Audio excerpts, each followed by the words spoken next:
Welatiyekî Kurd li welatê Holanda devjenek an ku bi bexaya xwe fêrî sirûda Ey Reqîb kiriye.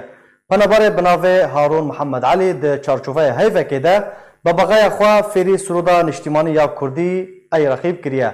Harûn Mihemed Elî dibêje ku rojane nîv de mijmêrê bi bexaya xwe fêr dikir.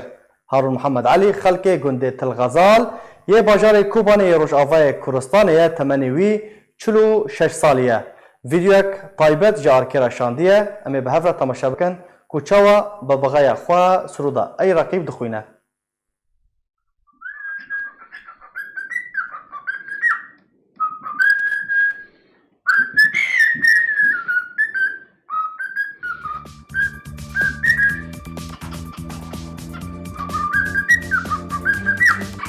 Tweety! Tweety! Tweety!